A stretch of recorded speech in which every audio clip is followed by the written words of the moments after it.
Amigos de quetortacr.com, bienvenidos a este espacio que aquí hemos denominado a boca de urna. Ustedes han oído esa expresión referida normalmente a esas encuestas que se hacen el propio día de las elecciones para ir anticipando resultados. Nosotros lo hemos querido traer a colación, pero para hablar de las propuestas de los candidatos presidenciales de los partidos políticos para las elecciones del 6 de febrero de 2022. Arrancamos esta serie. Vamos a estar con ustedes 3 veces por semana, por lo menos esa es la previsión inicial. Arrancamos esta primera entrevista y tenemos secuenciadas las siguientes para completar este proceso, pero nos faltan todavía de confirmar, no sé, 3 o 4 candidatos, veremos si todos se apuntan. La idea, en principio, es que los 26 pasen por aquí. Le agradecemos a la Universidad Internacional de las Américas que nos facilita a través de la Escuela de Periodismo estas instalaciones para realizar esta serie de entrevistas. Los colores que observan ustedes ahí atrás, por cierto, no tienen relación con ningún partido político, son los colores que identifican a la UIA, de manera que para evitar suspicacias, pues la aclaración del caso. Así que bienvenidos y esperamos que esta serie de entrevistas realmente sirva para fomentar el análisis, para fomentar la discusión de las propuestas y que a partir de ahí ustedes puedan o consolidar su decisión, o cambiar su decisión, en fin, participar del proceso electoral, que es finalmente lo más importante. En esta primera entrega tenemos a don Federico Maravasi, exdiputado, exintegrante del Movimiento Libertario y hoy candidato presidencial del partido Unión Liberal. Don Federico, bienvenido, gracias por aceptar la invitación. Muchas gracias, don Reinaldo, un gusto estar con usted nuevamente y un gusto estar con todo el equipo aquí. Mi agradecimiento al Qué Torta, ¿verdad? Mi agradecimiento también al programa A Boca de Urna, me suena bonito el nombre porque es como muy inmediato, y también a la colega, a la UIA, ¿verdad? Colega cercana.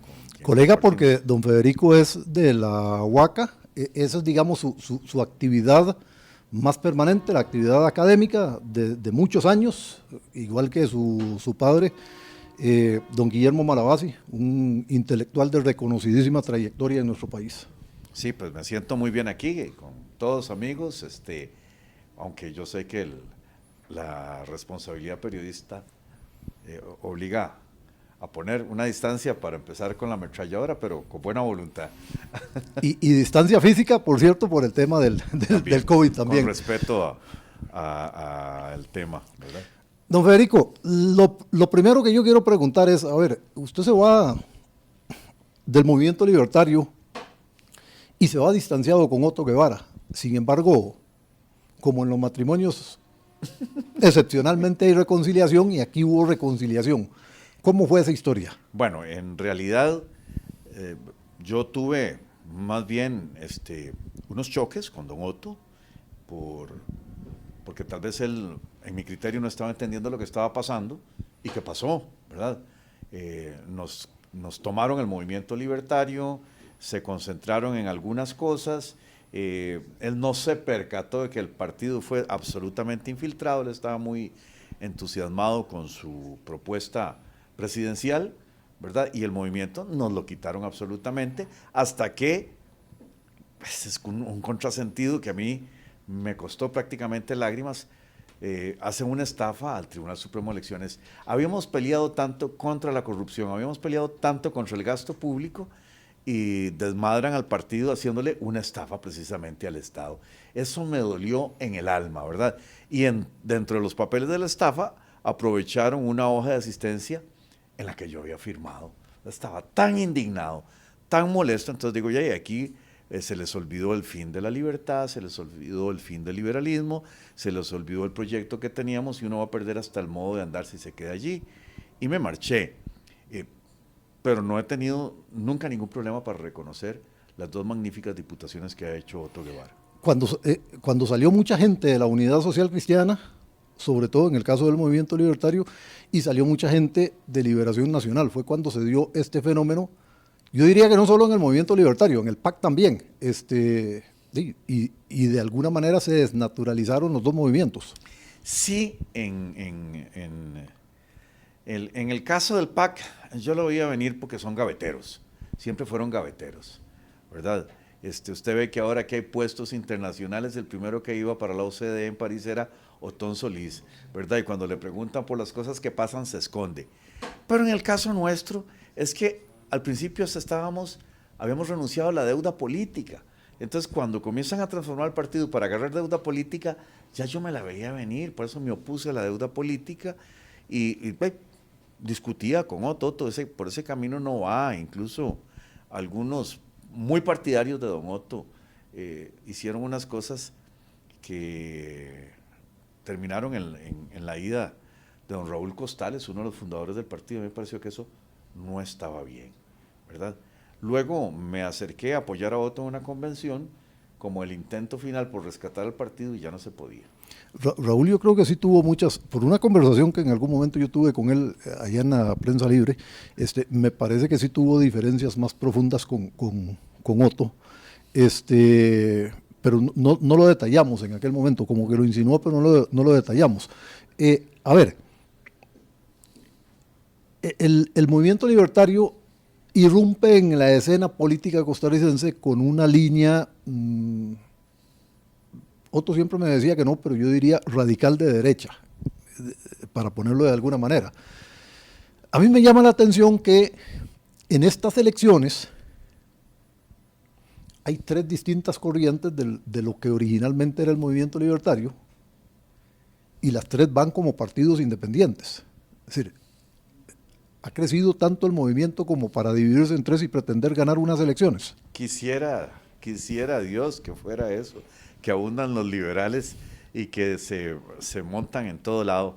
No, a ver, ha quedado establecido que el movimiento libertario es un cascarón que trató de aprovechar primero don Carlos Valenciano y dijo que era humanista, y cuando no pudo, después de meter no sé cuánta cantidad de dinero que lo sitúa entre las pautas más altas, puso al sobrino de don Oscar Arias, Luis Alberto Cordero Arias, que ahora dice que es socialdemócrata. O sea, los liberales no están ahí.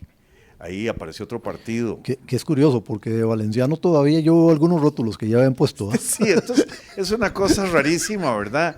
Y le vendieron una publicidad muy mal gusto ahí, con unas bailadas y una cosa que ya se le habían vendido a don Fernando Berrocal, pero le cobraron otra vez a don Carlos Valenciano.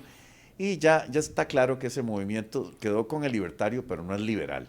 Los liberales estamos en la Unión Liberal. Hay una ex candidata del movimiento libertario que de ahí, en la misma convención que perdió, se fue y apoyó a Toño Álvarez, y esa es más o menos la línea que sigue, ¿verdad?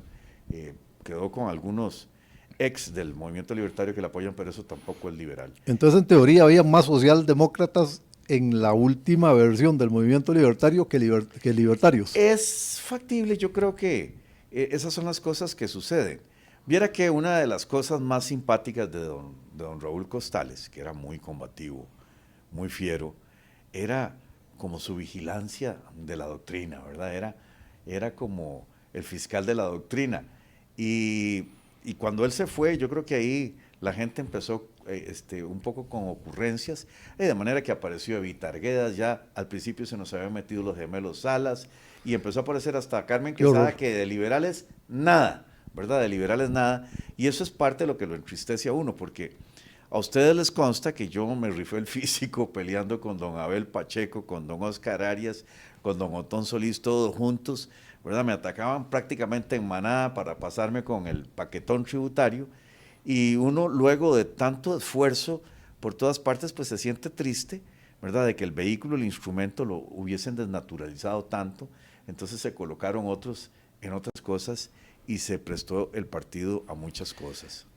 A ver, si los que realmente creían en el liberalismo no pudieron conservar el partido, no pudieron controlar, digamos, en el buen sentido, el desarrollo del partido, ¿qué confianza puede tener el electorado costarricense para encargarles el gobierno? Bueno, ese fue uno de los motivos de más enojo mío.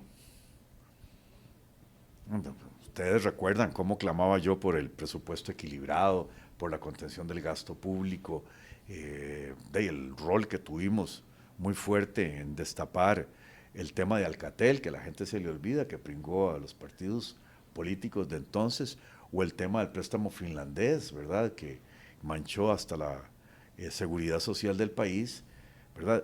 Y entonces, cuando ve uno que el partido agarra deuda y hace una estafa, ¿sí?, nos borró todo.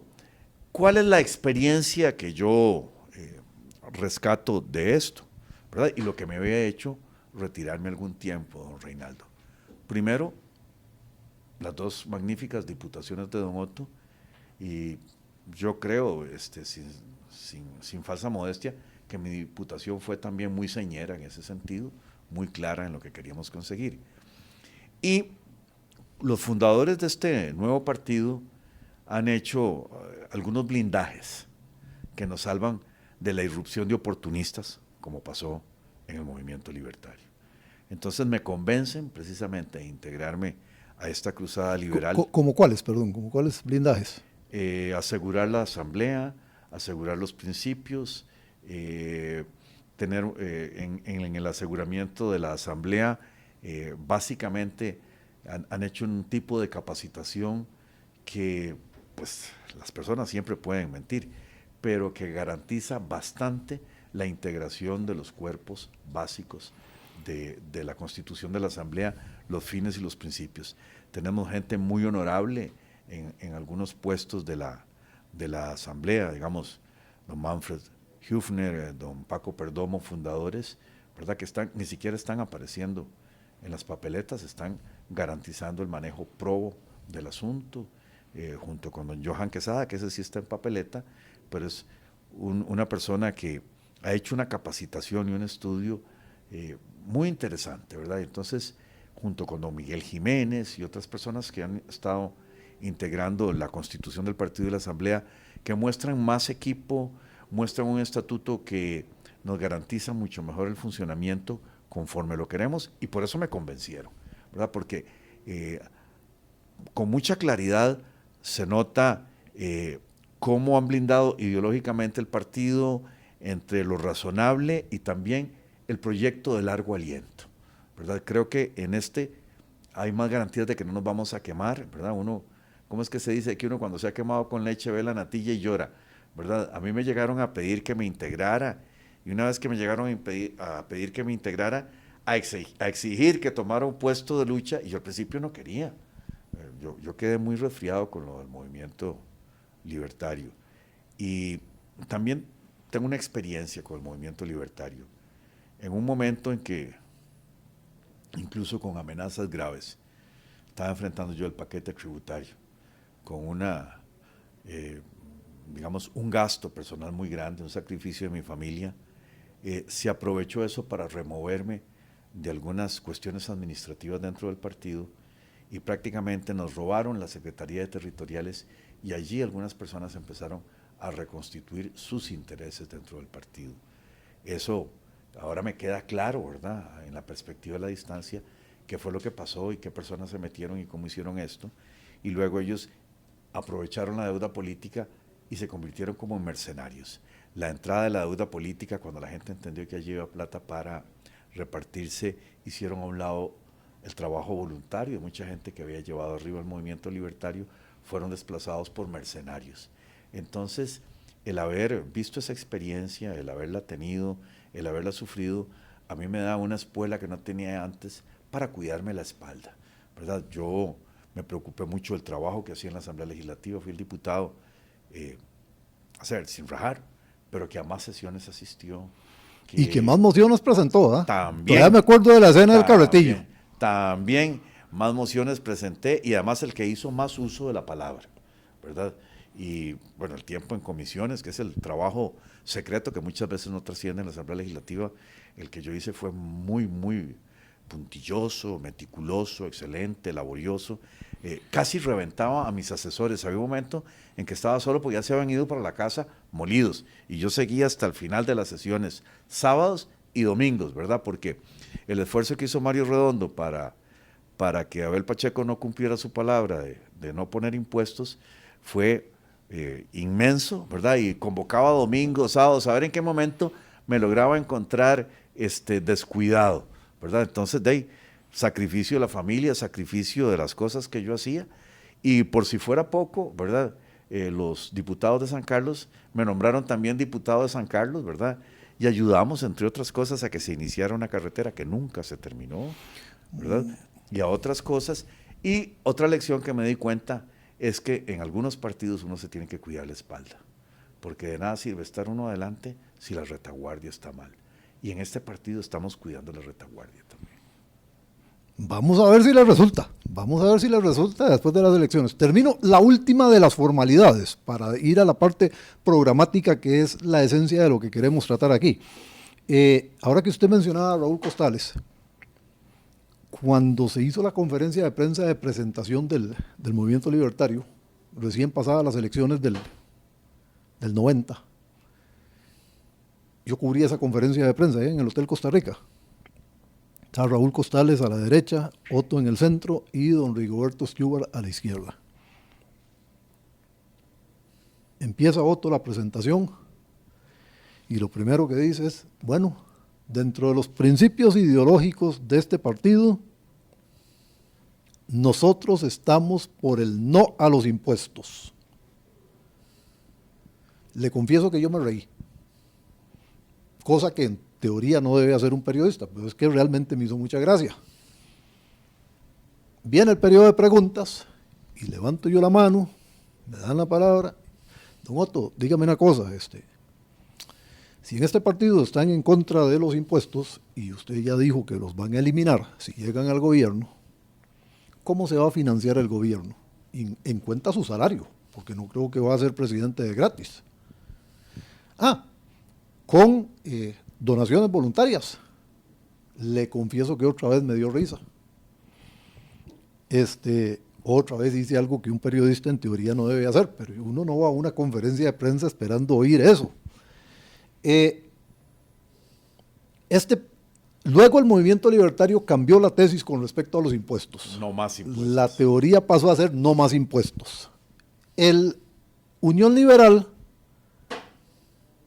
repite esa parte de la dinámica, bueno, y la traigo a colación como... Si nosotros somos claros en que queremos migrar al flat tax, que es lo que tiene Letonia.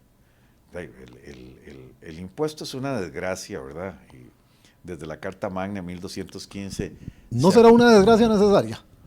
Sí, es una desgracia necesaria, por supuesto. Pero se acuñó en la Carta Magna aquello de no taxation without representation. O sea, no hay impuestos si no hay representación que lo apruebe, para que haya una vigilancia legislativa.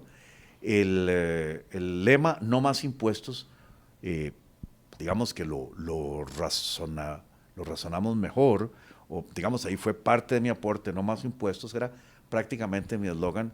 Funcionó muy bien durante muchos años, ¿verdad? Porque ahora aprobaron impuestos y siguen con más impuestos, y sigue la fila de impuestos.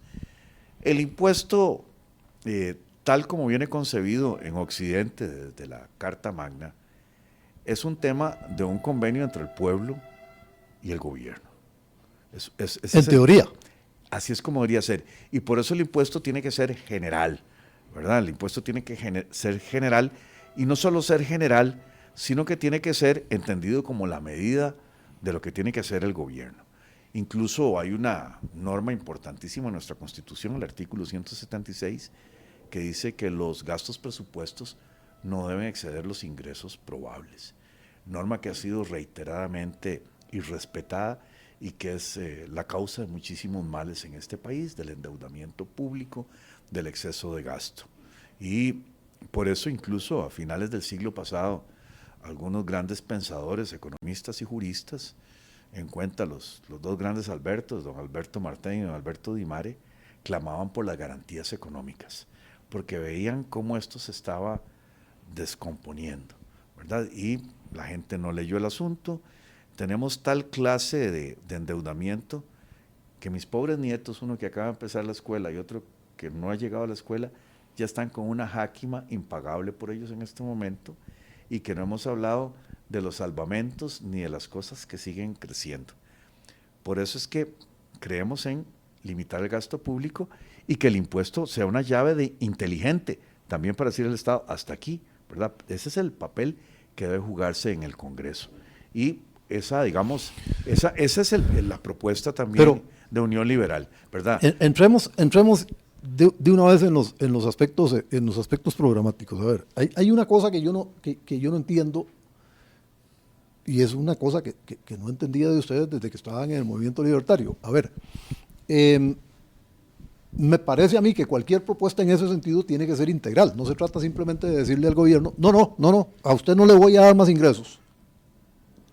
No pueden haber más impuestos. Bueno, pero de alguna manera tenemos que resolver la bronca. Sí, yo estoy de acuerdo en que se debe discutir el peso de los impuestos, ¿verdad? Pero, entonces, si le vamos a decir no más impuestos, entonces tenemos que resolver cómo vamos a hacer que los ingresos funcionen para lo que se requiere hacer. Y en esa parte,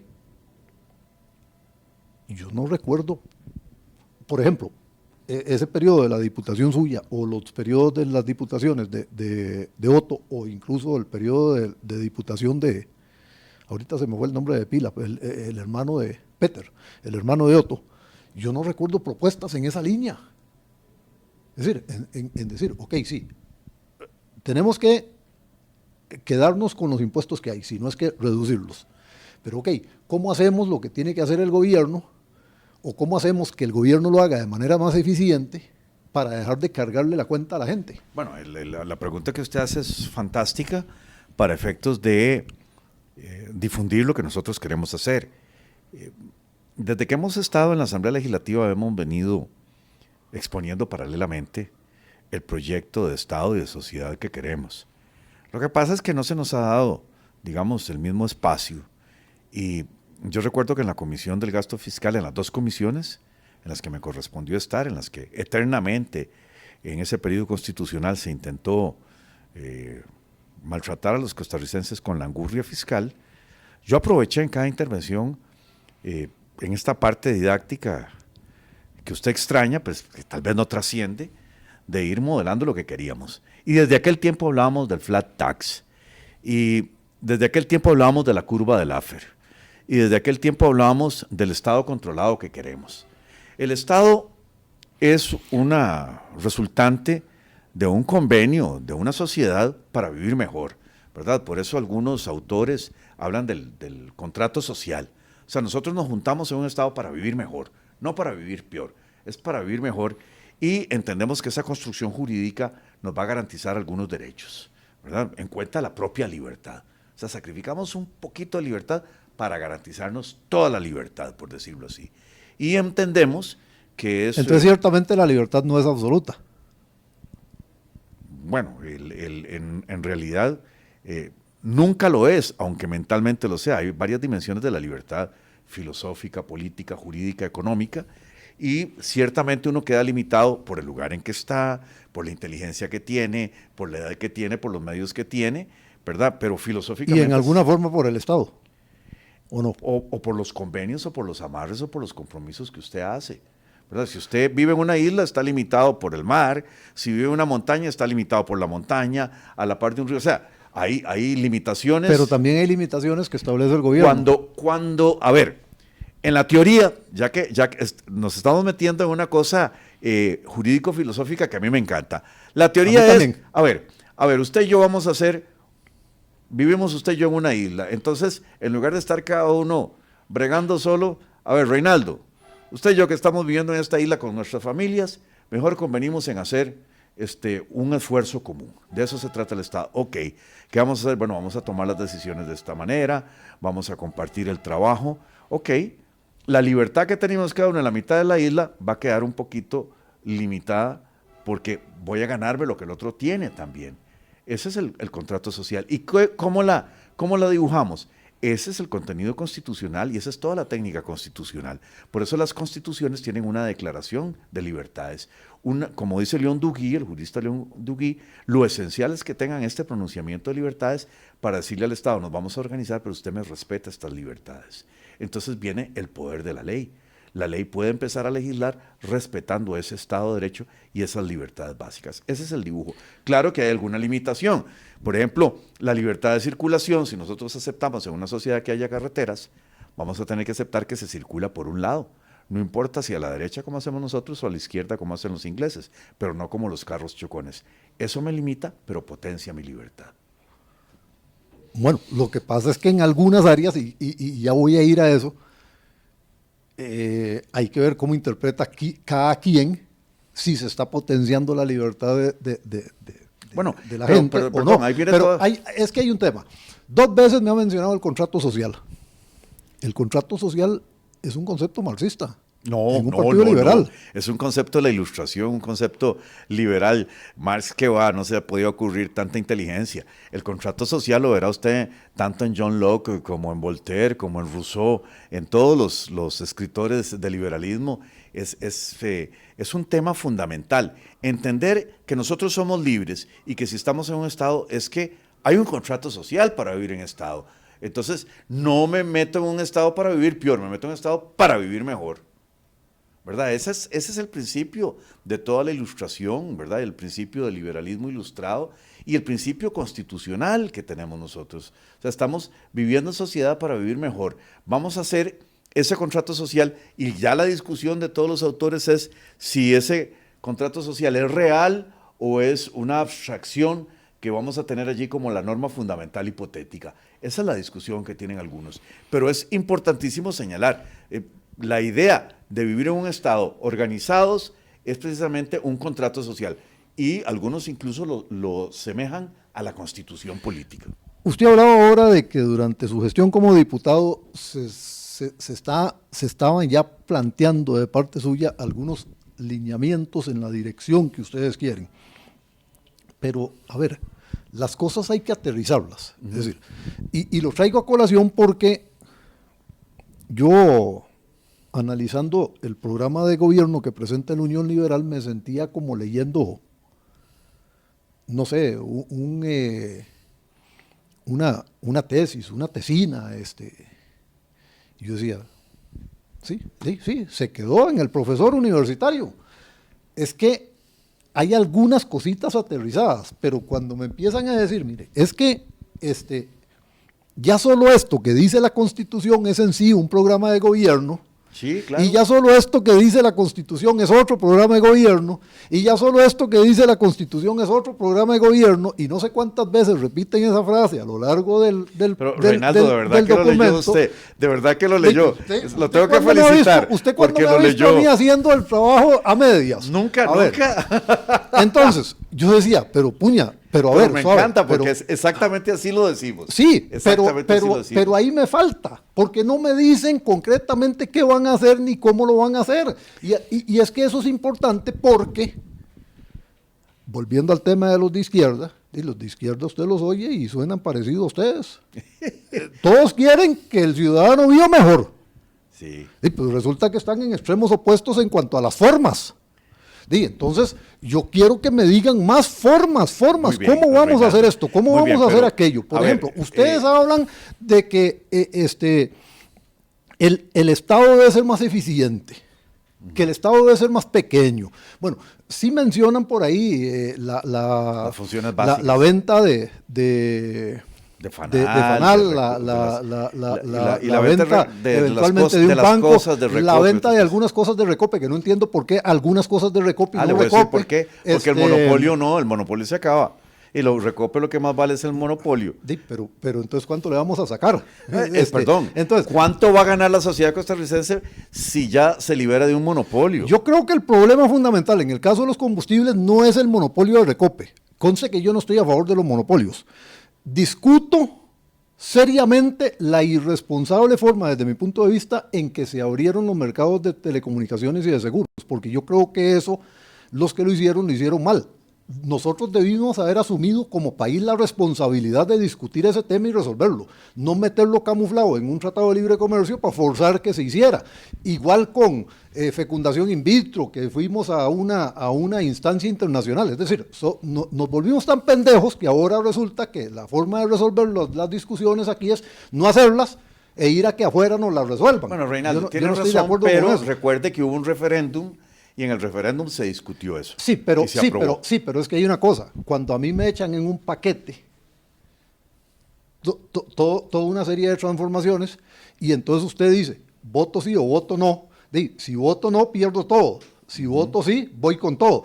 Por eso es que yo digo, esas discusiones se debieron haber resuelto cada una por momento. Aparte, sí, y sí. entonces, ahora sí, pero bueno, vamos para adelante. Yo estoy de acuerdo con la apertura, lo que no estoy de acuerdo es con la forma. Bueno, yo no estoy yo estoy en contra de los monopolios, pero en el caso de los combustibles, me parece que el peor problema hoy en día no es el monopolio, y no se llama Recope, a pesar de que es un gran problema. El gran problema hoy en día es lo que nos cobran de impuestos por los combustibles. Y nos dicen que es para arreglar las carreteras y las carreteras siguen hechas leña, pero además hay una cosa que el pueblo le puso, porque así no se llama, impuesto al ruedo. No se llama así, se llama impuesto a la propiedad de vehículos. Pero la gente le llama impuesto al ruedo. Es que antes se llamaba que así. También era para arreglar las carreteras.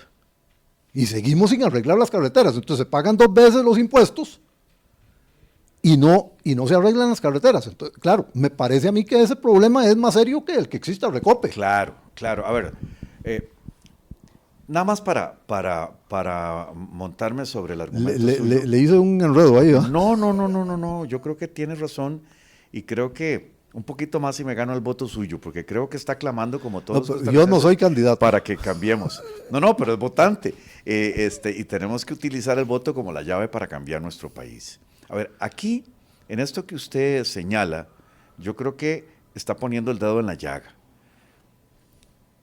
Voy a hablar del impuesto al combustible, que es el que está más relacionado con Recope, el que usted puso en primer lugar.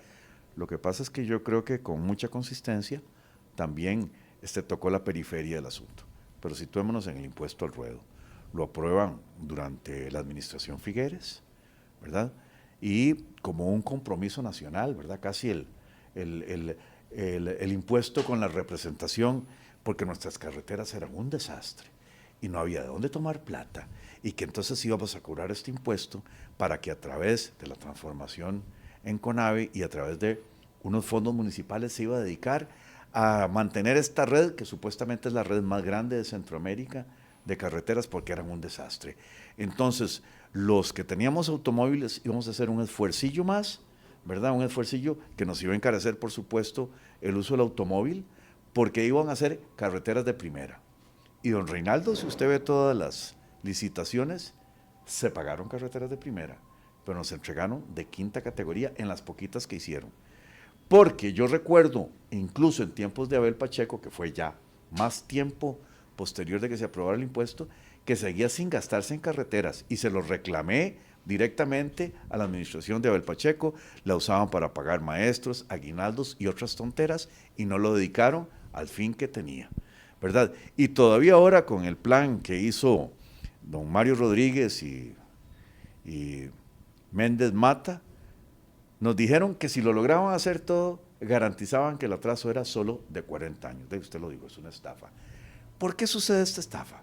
Bueno, en nuestro parecer, el Estado costarricense se ha metido a tantas cosas que ya no da pie en bola. Entonces se vuelve mentiroso con las platas y las cobra para unas cosas y las agarra para otras, y siempre anda como una persona endeudada corriendo para pagar unas tortas viejas, y es como si pidiera un préstamo para arreglar las cercas de las fincas y las agarran a pagar deudas viejas y no cumple los planes de inversión. Y esto es porque está metido de un lado en todo, ¿verdad? Hasta haciendo un guaro y quebrando haciendo guaro, porque también ya no le genera la Fábrica Nacional de Licores. Y por otro lado, porque al estar tan distraído, ni siquiera se ven las cosas que le corresponden. Por eso es que queremos hacer un Estado más pequeño. Yo estoy de acuerdo en que hay que hacer un Estado más pequeño, pero la lectura del programa de gobierno no me deja claro cómo lo van a achicar, porque, insisto, vendemos las cosas de Recope, vendemos uno de los bancos, que está planteado ahí como posibilidad, no como Bueno, es que nosotros como tenemos que realidad. pasar por leyes. Para Sí, hacer sí, las cosas tenemos que pasar por estamos de acuerdo. Y de nuevo, en todo el planteamiento académico que hacen ahí, explican cómo deriva todo ese proceso a partir de lo que dice la Constitución. Lo cual, hay un tema muy... Es que, puña, ¿cómo hacemos Qué para bien, cubrir, ¿verdad? ¿cómo ¿Cómo hacemos, nuestro programa, cómo hacemos para cubrir todo? ¿Cómo A ver, nuestro programa le ha estimulado tanto la mente? Eso me tiene muy contento. Es al revés. Precisamente porque yo estimulo mucho la mente es que lo hago de esta forma. Vamos a ver, porque hay una cosa muy interesante que ustedes plantean en su programa. No, es que en serio, me parece que el programa es más un ejercicio académico que un programa de gobierno. Lo digo sin ánimo de ofender ni de molestar a nadie. No lo tomamos a mal. Es que uno tiene que pasar de la mente a la práctica, ¿verdad? Y de las ideas a la realidad. En esa parte me parece que me quedan debiendo, insisto. Pero bueno, lo que quiero plantear es esto. Ustedes desarrollan toda la parte de cómo está estructurado el gobierno y hacen un repaso muy interesante. Yo siempre hablo de eso, porque la gente en realidad no lo entiende. La gente, y a mí me da risa,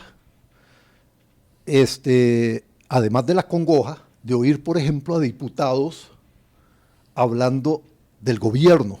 Sí, como si no fueran parte del gobierno. Me dio risa cuando llegué a esa parte del programa de gobierno que hacen el señalamiento ahí, explicando todo cómo funciona, porque sí, hay diputados que no saben que son parte del gobierno. Como son de otro partido político, entonces creen que no son parte del gobierno. Entonces no entienden la dinámica. Y eso es para decir que también está el tema, más allá de que sí hay una línea de control político que deben ejercer los diputados y que deberían ejercer todos, no solo los de oposición. Claro. También al ser parte del gobierno tienen responsabilidades. Entonces, ahí es donde viene la parte donde a mí me dicen, no, es que yo no estoy de acuerdo con esa propuesta que hace el gobierno, refiriéndose al Poder Ejecutivo, ¿va? Y entonces uno les dice, bueno, ¿y qué va a proponer? No, es que a mí no me toca proponer, le toca proponer al gobierno.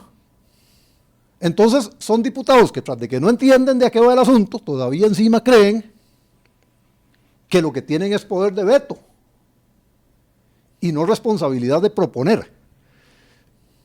Esto me lleva a lo siguiente. Obviamente ustedes están presentando en el Unión Liberal candidatos a diputados. Dicho sea de paso, otra vez don Otto.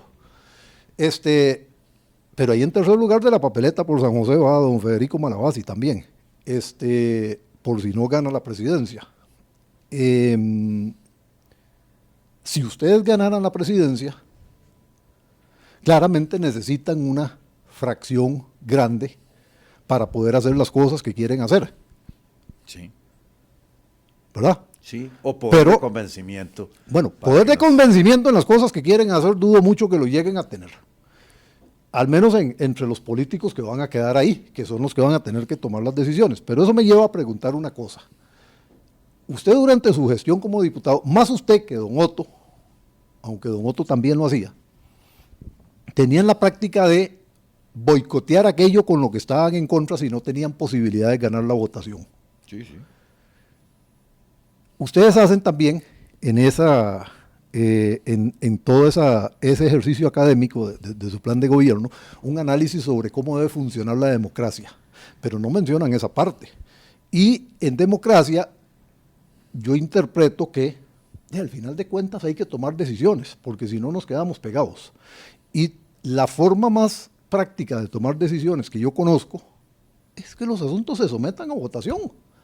Si mi posición pierde, pues pierde, porque en la próxima tal vez gane. Y vamos avanzando. Tal vez no exactamente en la dirección que yo quiero, pero vamos avanzando. ¿Por qué ustedes no creen en eso? Bueno, no creemos en eso, no es cierto, sino que creemos tanto en eso. Cuando funciona a favor de ustedes. Que cuando la medida va a perjudicar al pueblo, uno tiene que funcionar como un portero, ¿verdad? Y yo creo que el estado de cosas actual muestra que han venido llevándonos por caminos equivocados, con criterios equivocados, con mucha mentira, y estamos peor que antes, ¿verdad? El hecho de lo que hemos avanzado hacia el daño social, hacia el desempleo, hacia lo mal que se desenvuelve la economía, hacia la corrupción, hacia el mal momento en que está el ICE, hacia el mal momento en que está Acueductos y Alcantarillado, hacia el abuso del poder, muestra que teníamos razón. Iban por tan mal camino que había que frenar eso como se pudiera. Y además, en un trastrueque de juegos muy complicados, hay cosas que tal vez la gente no termina de entender, don Reinaldo. A ver, el presupuesto del Estado Central es casi menos de la tercera parte del gasto público. El ICE y la Caja en conjuntos son economías más grandes que la del Estado Central. Eso muestra un desenfreno en el gasto público y además el presupuesto del gobierno central es el único que aprueba la Asamblea Legislativa. Bueno, ese es un tema importantísimo, porque los otros los aprueba la Contraloría General de la República y hay una comisión de control de gasto y presupuesto en la Asamblea Legislativa a la que la gente no va, a la que la gente no pone atención. Allí es donde están todos los informes, incluso del gobierno central. Los diputados quieren estar en otro lado y no quieren estar en eso. Gobernar a veces es aburrido, gobernar a veces es muy laborioso, es un tema de números. En las distintas democracias, las comisiones se integran, las parlamentarias, conforme a la importancia en el presupuesto o la importancia para la vitalidad de un Estado. Usted encontrará en Israel, por ejemplo, que la comisión que ve los asuntos de defensa es la más importante, ¿verdad? Y luego viene educación, y luego viene migración, porque ellos las tienen muy bien dirigidas a eso. Nosotros tenemos como la comisión más importante de la Asamblea Legislativa hacendarios, y a usted le consta, como me consta a mí, que no van ahí a controlar el gasto público, sino a ver cómo agarraban antes las partidas específicas y ahora las transferencias, ¿verdad?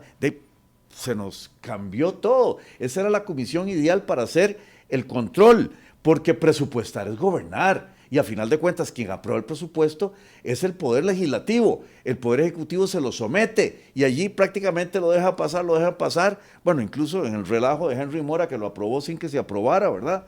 Una de las inconstitucionalidades más terribles que se han dado en estos gobiernos PAC. Entonces, si no entendemos eso, no controlamos el Estado. Y en esta teoría, que tal vez usted encontró un tanto abusiva en un planteamiento programático, es que no hay que dejar pasar lo que sucedió en la constituyente del 49. ¿Por qué nos parece tan importante? Porque la constituyente entendió que para evitar los hechos que habían desembocado en una guerra civil había que quitarle poder a la presidencia de la República y entramos en lo que alguno de los juristas que integró esa constituyente, don Mario Alberto Jiménez, llamó o semipresidencialismo o semiparlamentarismo, precisamente para endilgarle las responsabilidades personales a quienes ejercían el Poder Ejecutivo. Pero nosotros igual funcionamos como si fuera presidencialismo, bueno, en la práctica. Ese es el problema. Pero, además, controlando la presidencia de la República, se aprobó el esquema de instituciones autónomas que, digamos, choca con la desgracia de que la Junta de Gobierno nacionaliza los bancos, ¿verdad? Y crea el ICE por decreto. Y entonces se creó... ¿Por qué es una desgracia eso, don Federico? Porque ahí yo tengo una... bueno, le voy a explicar desde el punto de vista de lo que voy diciendo. Yo tengo una discrepancia con ustedes porque se parte de la base un poco de que hay cosas que el Estado no sabe hacer y que solo lo sabe hacer la empresa privada. Y yo creo que nuestra historia nos demuestra que tanto se ha equivocado el Estado como la empresa privada y que se trata de hacer las cosas bien en cualquiera de los dos lados. No es que un lado lo hace bien y el otro lo hace mal. Bueno, por ejemplo, en los casos de corrupción, siempre hay gente que está en el gobierno y siempre hay gente que está en el sector privado. A ver, déjeme explicarle lo de las instituciones autónomas. Porque a final de cuentas, se hace tal tejido de instituciones autónomas que luego se junta con el 4-3 y las presidencias ejecutivas. Entonces, ese poder ejecutivo que iba a ser sometido a mucho control y vigilado, crea prácticamente una presidencia imperial cuando se ponen todas las presidencias ejecutivas y se abusa del 4-3, se tiene una gran administración descentralizada cuyos presupuestos no pasan por la aprobación legislativa. Y ello ha sido motivo de constante abuso, motivo de constante irresponsabilidad y que nos ha llevado a un exceso de gasto público con instituciones públicas muy mal manejadas, poco control y además en algunos casos cuyos presupuestos ya significan un gasto público durísimo sobre el ciudadano. En el caso de los bancos, resulta que expropiaron 4 bancos privados y ya quebraron 2, ¿verdad? El Anglo y el Crédito Agrícola de Cartago. Sin embargo, aprovecharon para hacer uno ahí en Bahamas o en Panamá, el Banco Internacional de Costa Rica, sin respeto alguno al principio de legalidad, y pusimos a políticos a jugar de banqueros. Cuando hablamos de problemas de financiamiento en nuestro país, ¿cómo va a haber buena intermediación financiera si los políticos están jugando de banqueros? Nosotros tenemos políticos en el gobierno. ¿Perdón? Nosotros tenemos políticos en el gobierno, porque a mí me deja dudas eso. Bueno. Yo creo que no. Digo políticos en el sentido de la gente que está pegando banderas o que hace favores políticos y los ponemos en las juntas ahora directivas de los bancos. Ya la entendí, ahora sí. ¿Verdad? O sea, los amigos de los políticos. No les pidieron experiencia bancaria, pero además el banquero tiene que responder o a sus socios o a su capital o a su modo de aprender un oficio que es importante. Entonces, usted que no dijo que a sus clientes, esa es la parte que me preocupa de que todo lo haga el sector privado. Bueno, perdón, es que el sector privado tiene que hacer las cosas que le corresponde. Las pulperías, los supermercados están en manos del sector privado y funcionan bien, funcionan mucho mejor que el CNP, que ahora se puso de especulador y hacer negocios que no debe hacer. El CNP es un cascarón, es una estafa. Bueno, eso es. Estoy totalmente claro. Eso es. Entonces, una cosa es el Estado supervisando. Ve a Panamá. Panamá tiene como 200 bancos. No tiene siquiera banco central, lo que tiene es una supervisión de bancos. Y vea cómo funciona el crédito. Ni siquiera creen eso de hacer moneda, y aunque tienen nominalmente el Balboa, ahí flota el dólar, funciona el dólar, y por esa integración financiera internacional que tienen, incluso la inflación internacional es más alta que la que tiene el dólar cuando funciona en Panamá. Entonces, ¿para qué nosotros sacrificarnos tanto metiendo políticos en las juntas directivas, metiendo políticos a gerentes de bancos, estorbando la intermediación financiera? ¿Cuál es el resultado? Que cuando hay emprendimientos, que cuando hay gente que necesita crédito, tiene que pasar incluso por el favor político. ¿Cuántas veces había que tener recomendaciones de los políticos? Incluso hay un expresidente que se dice que lo iban a enterrar en el Banco Central para que abonara algo, porque es un abuso del crédito nacional, que no existe para la gente que lo necesita, ¿verdad? Y el Estado lo hace mal. Le pongo otro ejemplo, el Bambi y el sistema de vivienda.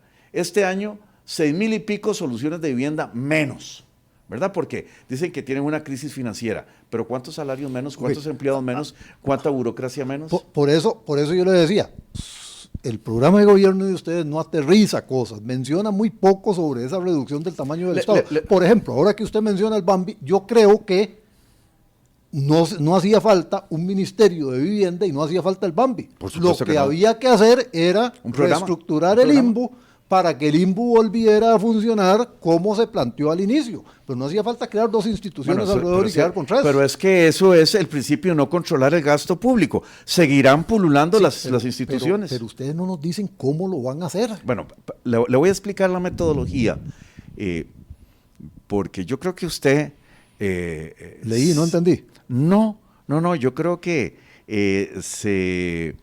se concentró tanto en esta parte constitucional y del plan constitucional, lo cual yo agradezco porque... Es que es como el 80% del documento, hombre. A ver, nosotros tenemos un plan de gobierno y una propuesta a los costarricenses muy sencilla. Son 5 reformas. No, son 5 ámbitos. Bueno, no son 5 reformas. Lo planteamos como 5 grandes reformas. Es nuestra hoja de ruta. La reforma política, la económica, acometer inmediatamente educación, salud y pensiones. Es lo que tenemos a la vista, ¿verdad? Y eso es lo que planteamos como hoja de ruta. Todo lo demás son, en algunos lados, unos aterrizajes y en otros lados, toda la explicación del marco teórico jurídico. Sí, pero todo eso hay que aterrizarlo. Es decir, ¿qué es lo que vamos a hacer concretamente en cada ámbito para alcanzar los objetivos? Se lo cuento. Nosotros queremos disminuir el Estado a hacer 3 funciones básicas. Sí. Seguridad, justicia, orden y derecho. Correcto. Y la infraestructura pública. ¿Pero qué nos volamos para alcanzar eso? Dígame en blanco y negro, no tenga miedo. Dígame, todo lo que sobre. Cerramos esto, cerramos aquello y cerramos lo otro. Dígame en blanco y negro. Ya le dije, los bancos se pueden vender y conseguir dinero. Okay. Recope, el monopolio se acaba. El Instituto Nacional de Seguros no tiene por qué ser estatal, ese se puede vender, ya no está en monopolio, ¿verdad? Las frecuencias se le quitan al ICE, el ICE tendrá que seguir por un tiempo como transportador y productor de electricidad, se pueden vender los flujos de todo lo que funciona y no tenemos por qué tener esa protección con el ICE. Cuando estamos hablando del bono de educación y la libre elección médica y libre elección hospitalaria, estamos hablando de cambiar totalmente todo lo que tenemos allí centralizado. La Casi de volarnos la caja.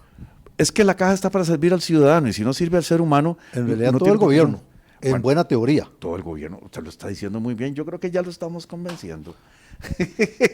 Todo el gobierno está para servir al ciudadano, no para servirse del ciudadano. Y ese es el tema fundamental. Las instituciones, claro, que son interesantes, la Caja ha cumplido una gran función social, celebramos su creación, pero después la desnaturalizamos, ¿verdad? Y no tiene por qué ser la administradora de los hospitales. Cuando se concibió, era incluso para un grupo bajo una contribución tripartita.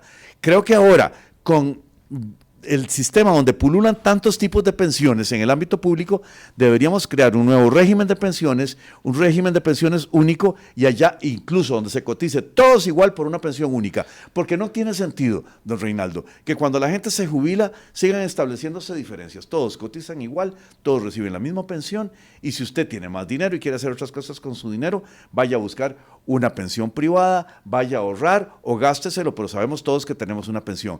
Pero estar usando eso como un multiplicador para mantener diferencias es un problema.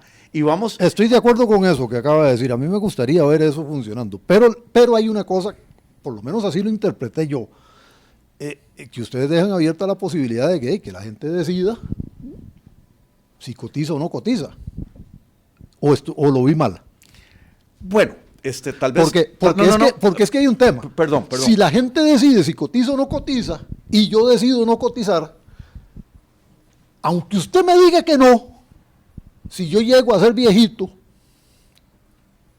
alguien se va a tener que encargar de mí, porque no me van a dejar en la orilla del parque muriéndome. Entonces al final no funciona. Tiene razón, nosotros estamos apuntando al modelo sueco. El modelo sueco pasó de tener cosas parecidas a las costarricenses a transformar los dos temas principales, de seguridad social y de educación, y dijo, en competencia y sin déficit presupuestario. Y precisamente a mí me gusta muchísimo lo que consiguieron los suecos. Hay libre elección médica, hay libre elección hospitalaria, y luego en pensiones igualmente se pagan de manera que no hay descalabro financiero, y luego cada uno con su cupón de educación. El padre de familia decide dónde lleva a su hijo, y punto, y punto. Y entonces tenemos al Estado supervisando, pero no tenemos al Estado maltratando. Lo que yo pienso es que debe establecerse un sistema único de pensiones, pero con opción a que si usted quiere no paga ese sistema si no paga otro. El Estado lo que le dice a usted, usted cotiza y crea una pensión de este tamaño. Si la quiere hacer más grande, si quiere tener pensiones complementarias, si quiere tener otra clase de seguros, usted es libre. Pero lo que quedará obligado es a la pensión básica, ¿verdad? Y un régimen único. Porque es una vulgaridad que se estén haciendo hijuelas y regímenes astronómicos. Eso es impagable. Y todas las pensiones, en este momento, todas son de privilegio, don Reinaldo. Aunque suene mentiras, no, yo no estoy de acuerdo con usted. Le voy a explicar. Yo no estoy de acuerdo con usted. El otro día estaba revisando, una señora que tiene derecho ya a pensionarse. Su pensión es de 200. Sí, pero déjeme explicarle por qué todas son de privilegio. ¿Por qué? Le voy a explicar por qué todas son de privilegio. Cuando mi padre fue ministro de Educación, del año 66 al 70, el sueldo de un ministro era 5,000 colones al mes. 5,000 colones al mes, el sueldo de un ministro. Ahora, ¿cuánto es el sueldo de un ministro? Y la gente cotizaba sobre sus salarios. El sueldo de un ministro depende de quién sea el ministro. Porque si usted llega a ser presidente mañana, bueno, el 6 de febrero, y me dice, Reinaldo, viera que yo creo que usted me puede ayudar en este ministerio, y yo de bruto le digo que sí, entonces cuando lleguemos a ver cuál es el salario mío va a ser de 800,000 pesos, porque yo nunca he trabajado para el Estado. No, pero no de 800,000 colones. 836,000 pesos, eso es más o menos lo que da. Bueno. ¿Ya? Si uno no tiene antecedentes trabajando con el gobierno, eso es lo que da. Eso está mal hecho, y por cierto está mal hecho también en el caso de asesores legislativos, porque cada diputado tiene derecho a 6, ¿verdad? Pero en lugar de ser una bolsa de trabajo con un presupuesto según las antigüedades y todos estudios, los certificados entonces, y gradas que eso es un presupuesto variable, pero tiene razón la observación. Ahora, me voy a explicar. Cuando el Estado deteriora la moneda, que es el primer problema para la capitalización que teníamos en la caja, todo lo que se cotizó se perdió porque son sumas ínfimas en relación con las pensiones que todos recibimos. Cuando entendemos que el Estado tiene que dar una parte tripartita, todas se vuelven de privilegio. Cuando entendemos que todas las pensiones del Magisterio Nacional se pagan del presupuesto nacional porque nunca se hizo el fondo, a pesar de las grandes cotizaciones que hacen todos los integrantes del Magisterio Nacional, de ahí esas pensiones salen del presupuesto que todos pagamos. Incluso las pensiones más bajas, ¿verdad? Porque aquí hay una pensión mínima, todas esas pensiones bajas no se corresponden en nada con lo que la gente cotizó. Por eso digo que cuando hablamos de pensiones tenemos que ser cuidadosos porque la auditoría dice que incluso esas pensiones bajas cuestan más a los presupuestos que las altas, porque las altas de alguna manera se corresponden con cotizaciones más reales. Pero esto no lo digo para favorecer, no lo digo para favorecer las pensiones de privilegio. Lo que digo es que el tema de pensiones hay que acometerlo con mucha seriedad y tenemos que caminar hacia el régimen único en lo público. Y claro, si usted, don Reinaldo, se enoja con el sistema estatal, bueno, don Reinaldo, si usted nos demuestra que está pagando otro régimen que sea igual o al menos cumple lo mínimo, perfecto. De eso se trata. ¿Por qué? Porque tenemos que meter toda la plata en unos regímenes tan mal administrados, tan mal administrados. Pero es que yo voy a lo mismo. ¿Por qué no arreglamos eso? Es que, a ver, mira, el sistema eléctrico de la casa no sirve. Pues no se le dio mantenimiento. Mira, el agua se fuga por las tuberías, porque tampoco se le dio mantenimiento. Oye, arreglemos el sistema eléctrico y arreglemos las tuberías, no botemos la casa. Pero me parece que ustedes van por ahí. Bueno, es que hay un momento en que lo que hemos concluido es que este régimen ya no va. O sea, es que en el momento lo que está mal concebido no se puede arreglar. ¿Y por qué? Si hay muchas fuerzas sociales que pueden arreglarlo de otra manera, tenemos que seguir pensando cuadrados. O sea, arreglar el ICE, le vamos a dar un plan de salvamento, porque hablemos del ICE un momentito para aprovechar este valioso espacio. El ICE nos engañó. El ICE tiene ahí al sur de San José un muy vistoso parque eólico, ¿verdad? Que la gente va a visitar allá en las cuestas y se ve y no es rentable. Nos habló del gran proyecto de Reventazón y no es rentable. Y nos vende la electricidad más cara y aún así no sale de sus deudas. Y resulta que como esas deudas son deudas soberanas, las vamos a terminar pagando todos. Sí, pero eso lo podemos resolver dejando de mantener los excesos que hay ahí, como los jefes que no tienen subalternos y carajadas de esas. Sí, pero bueno, pero hay otras formas de organizar las necesidades sociales. Hay muchas otras formas. No tenemos que pensar solo en el Estado. A ver, don Reinaldo, le voy a explicar. Yo no le estoy diciendo que pensemos solo en el Estado. Le estoy diciendo que porque usted descarta el Estado y dice, no se puede arreglar. Porque está demostrado que el poder corrompe, que el poder absoluto corrompe absolutamente y que cuando las cosas son así de mayúsculas, nunca van a funcionar. Entonces, pongamos al Estado, para que sea eficiente, hacer bien las pocas cosas que le corresponden. ¿Y quién nos garantiza que cuando solo la empresa privada haga ciertas cosas, no nos van a atornillar? Perdóneme la expresión. Bueno, muy bien. La pregunta está buena. Tenemos muchos estados que lo están haciendo de esa manera y hay otro tipo de legislación, otro tipo de supervisión, pero otro tipo de supervisión conceptualmente diferente. Nosotros tenemos que cambiar la cultura. Ejemplos del cambio de cultura son los países nórdicos. Ejemplo de cambio de cultura son algunos países de Europa como Alemania. Entonces, tenemos que fijarnos en lo que hacen. Incluso, ejemplos de este cambio de cultura son algunos países como Japón. Entonces, tenemos que aprender a estudiar lo que están haciendo bien otros países. Pero ninguno de esos tiene el paquete completo que ustedes proponen. Bueno, viera que el sistema sueco, si usted lee los libros de don Mauricio Rojas, este excepcional chileno que fue refugiado a Suecia y que luego le corresponde ser parlamentario en Suecia, eso es como un sueño, ¿verdad? Pero hay que tener cuidado con eso, le voy a decir. Yo viví en Tibás en los tiempos de Percy Rodríguez como ejecutivo, como alcalde municipal, que aquello fue aquel desastre que vivíamos inundados en la basura y aquello olía de hondísimo y era una cosa pavorosa. Me fui a vivir a San Pablo de Heredia y una mañana oigo un escándalo en el residencial y me levanto a ver qué es. Una cuadrilla limpiando afuera el cordón y caño y la orillita de la acera y toda esa vaina y recogiéndolo yo. A los diablos. Aquí no solo recogen la basura, no, también limpian las áreas comunes. Brillante. Y llamo un carajo, amigo mío, que también vive en ese cantón, y le digo, mira, ¿esta vara es así siempre o qué fue lo que pasó aquí? No, desde que yo vivo aquí es así. Y yo dije, pues, la octava maravilla. Digo, depende de con qué compare usted. Es a lo que quiero llegar. Sí, pero a ver, en el ámbito europeo está muy demostrado que la corrupción se acerca más a los países mediterráneos, Portugal, España, Italia, Grecia, y menos a los países nórdicos. Hay muchas cosas que debemos estudiar de por qué eso sucede así, ¿verdad? Hay muchas cosas que están demostradas de por qué sucede. ¿Por las eso regulaciones o por una cuestión cultural? Las dos. Las dos. ¿Y cómo vamos a resolver el problema cultural nuestro? Se nos acabó el tiempo, dígame en medio minuto. Bueno, con la educación actual no.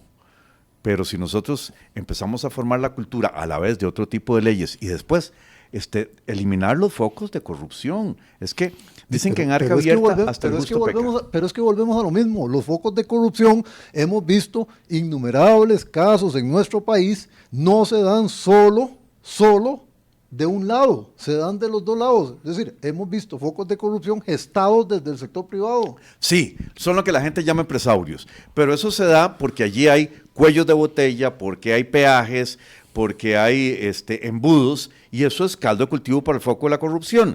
Cuando está en la empresa privada, se le corrompe el administrador, quiebra, la empresa sale de mercado, el administrador lo están vigilando. El tema es que en el Estado confiamos ciegamente, tenemos cuestiones faraónicas, no las vigilamos, entonces el Estado es mejor como vigilante. Ahí es donde yo no estoy de acuerdo, con usted, aunque el problema se genera en el sector privado, usted lo ve solo en el sector público. No.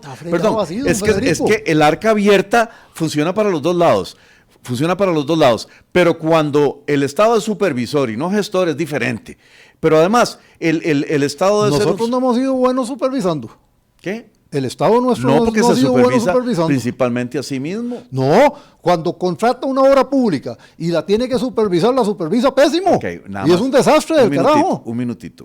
Se acabó el tiempo. Un minutito, no, pero déjeme aclarar eso. La 27 era un buen tema de concesión de obra pública. La primera compañía supervisora, IMSA, descubrió más de 207 no conformidades en el ámbito constructivo, en el ámbito ambiental, todo el tema de escombreras, de contaminación, de las fuentes de agua, fue fatal. Entonces, ¿qué hizo el gobierno? Quitó a la supervisora porque quería inaugurar la obra. Pero yo le voy a decir una cosa, don Federico, y yo no sé si eso a mí me va a causar que me digan corrupto y lo que sea. Yo agradezco que don Oscar Arias, que no me agrada mucho, se haya metido de cabeza en la idea de que eso había que sacarlo. Porque ¿sabe qué? Todo el mundo critica la 27. Pero si esa carretera no se hubiera hecho, por lo menos como se hizo, hoy en día ni usted ni yo podríamos ir ni a Punta Arenas ni a Guanacaste, porque no habría forma. Pero yo agradezco, o hubiera agradecido que hubieran dejado la primera supervisora y estuviera mejor hecha. Yo sí. Eso es el tema. Y a mí me hubiese gustado que, tomando en cuenta que los diseños eran viejísimos, los hubieran actualizado a la hora de hacer la carretera, porque entonces tendríamos una mejor carretera. Pero de nada de eso, si íbamos a esperar otros 40 años para que se hiciera, no había que esperar 40 años.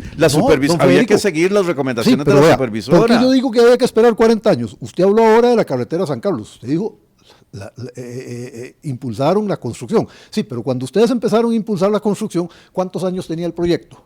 Ya los primeros gestores de ese proyecto ya se habían muerto y nunca vieron ni un metro de movimiento de tierra. La circunvalación, 26 pinches kilómetros. Sí. Empezó el 12 de octubre de 1978 y no la hemos terminado. Bueno, y era el plan del 58 Espíritu Santo Salas en tiempos de Mario Echandi. Y el anillo periférico, eso yo le pregunto a gente de ahora sobre el anillo periférico y no saben qué es, nunca lo han oído mencionar. Bueno. Porque ya ni en papeles existe esa vaina. Bueno, la circunvalación abierta, si esa la borraron. Y mucha gente se quedó con las cuestiones. Se acabó el tiempo. Yo les pido que voten por el Partido de la Libertad y nosotros somos antisistema, queremos cambiar el Estado. Yo les pido que analicen, para eso es este espacio que ha diseñado que ha diseñado quetortacr.com para que ustedes a través de A Boca de Urna puedan enterarse, conocer un poquito, porque viera ustedes todo lo que nos faltó con este hombre. El documento es muy corto, pero a la vez es muy amplio, porque entramos en eso de que solo este capítulo ya, solo esta línea ya de por sí es un programa de gobierno, y no detallamos casi nada.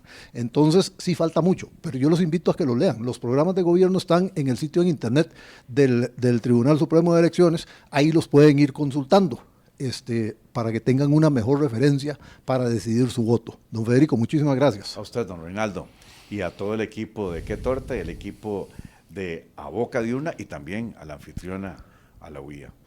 Gracias a ustedes por seguirnos. Recuerden que estaremos 3 veces por semana. Procuraremos que estén los 26 candidatos. Digo procuraremos porque todavía faltan 3 o 4 de confirmar. Ya la mayoría están. La idea es que estén todos. El agradecimiento para la UIA por facilitarnos estas instalaciones y el equipamiento para desarrollar estas entrevistas. Siempre les recuerdo que la UIA no tiene responsabilidad en la parte editorial de estos contenidos, que son directamente responsabilidad de quetortacr.com. Soy Reinaldo Lewis y gracias por seguirnos aquí a través de este espacio.